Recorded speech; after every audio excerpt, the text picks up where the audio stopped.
لیکن آج بابا جی نے میرا راز کھولا ہے، آج میں بھی ایک راز کھول دیتا ہوں۔ سنو بادشاہ سلامت اور درباریوں، یہ بابا کوئی عام ہستی نہیں ہے، یہی حضرت خضر علیہ السلام ہے۔ اسی طرح کا ایک اور واقعہ ہے کہ حضرت خضر علیہ السلام کہیں جا رہے تھے اور وہ بوڑھے تھے، ان کے پاس کسی قسم کا ساز و سامان یا رقم نہیں تھی، بلکہ وہ خالی ہاتھ تھے۔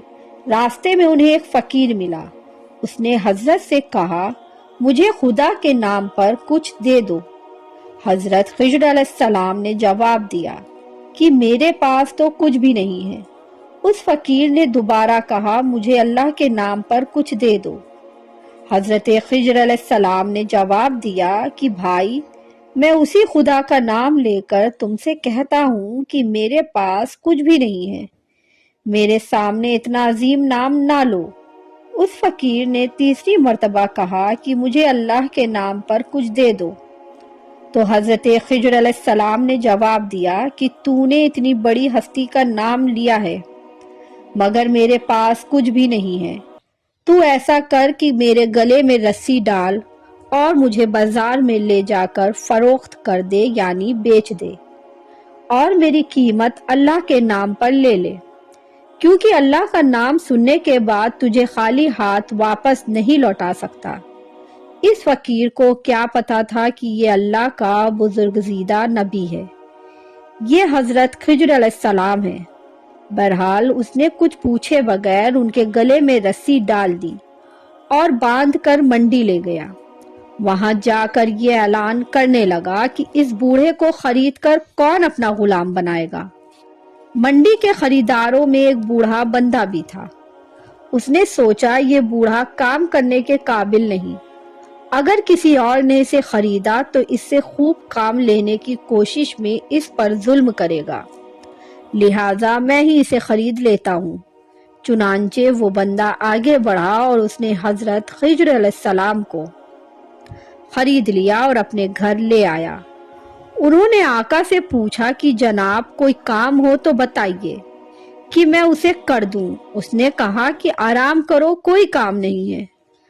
بہت اصرار پر اس نے کہا کہ اس کونے میں جو پتھر پڑے ہیں انہیں اٹھا کر حویلی کے دوسرے کونے میں ڈال دو۔ آقا نے سمجھا کہ غلام تو بوڑھا ہے، ایک دو پتھر اٹھانے کے بعد تھک جائے گا، آرام کرے گا اور یوں کئی دن اس کو اسی کام میں لگ جائیں گے۔ لیکن ہوا کیا اور کیسے ہوا اللہ ہی جانتا ہے۔ کچھ دیر بعد جب آقا واپس آیا تو سارے پتھر حویلی کے دوسرے کونے میں پڑے تھے۔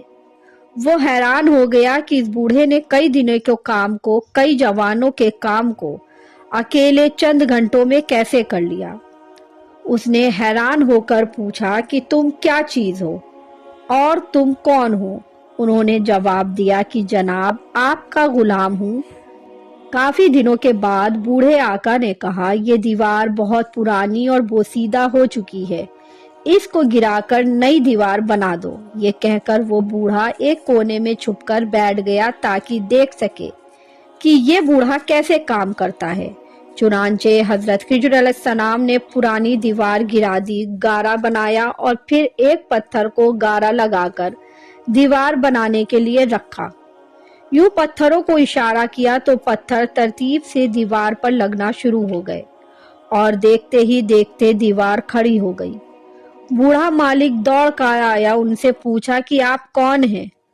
انہوں نے کہا میں آپ کا غلام ہوں۔ اس بوڑھے آقا نے کہا خدا کے لیے آپ مجھے بتائیے کہ آپ کون ہیں؟ حضرت خضر علیہ السلام نے جواب دیا کہ میں بالکل آپ کو نہ بتاتا، آپ نے خدا کا نام لیا ہے، اس لیے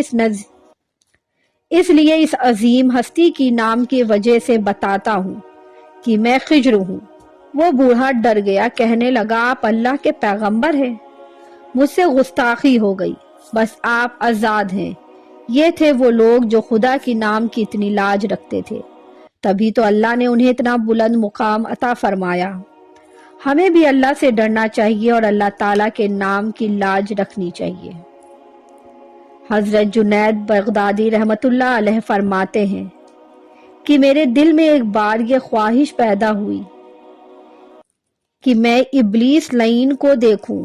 پھر حضرت جنید بغدادی رحمت اللہ علیہ فرماتے ہیں کہ ایک روز میں مسجد کے دروازے پر کھڑا تھا کہ ایک بوڑھا شخص آیا جو دور سے ہی میری طرف دیکھ رہا تھا، اور جب میں نے اس کو دیکھا تو اپنے دل میں وحشت کا اثر محسوس کیا۔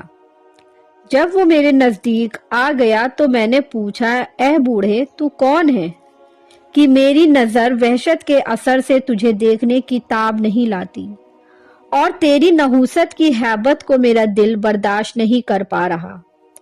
وہ بوڑھا کہنے لگا کہ میں وہی ہوں کہ جس کو دیکھنے کے لیے تیرے دل میں خواہش تھی۔ حضرت جنید بغدادی رحمت اللہ علیہ فرماتے ہیں، اس کا جواب سن کر میں نے اس سے پوچھا کہ وہ کون سی چیز تھی جس نے تجھے سیدنا آدم علیہ السلام کو سجدہ کرنے سے باز رکھا۔ وہ بوڑھا کہنے لگا، اے جنید، تمہارا یہ خیال ہے کہ میں غیر خدا کو سجدہ کر لیتا؟ حضرت جنید بغدادی اس کے جواب پر حیران ہوئے، اور دل میں اس کا کلام اثر کرنے کو تھا کہ آپ کے دل میں الہام ہوا کہ اے جنید، اسے کہہ دو کہ تم جھوٹ بولتے ہو۔ اگر تو بندہ تھا تو اپنے رب ذوالجلال کے حکم سے باہر نہ ہوتا اور اس کی نافرمانی کے قریب نہ جاتا۔ شیطان نے میرے دل کی آواز سن لی اور چیخ ماری اور بولا، اللہ کی قسم تو نے مجھے جلا ڈالا، اور نظر سے غائب ہو گیا۔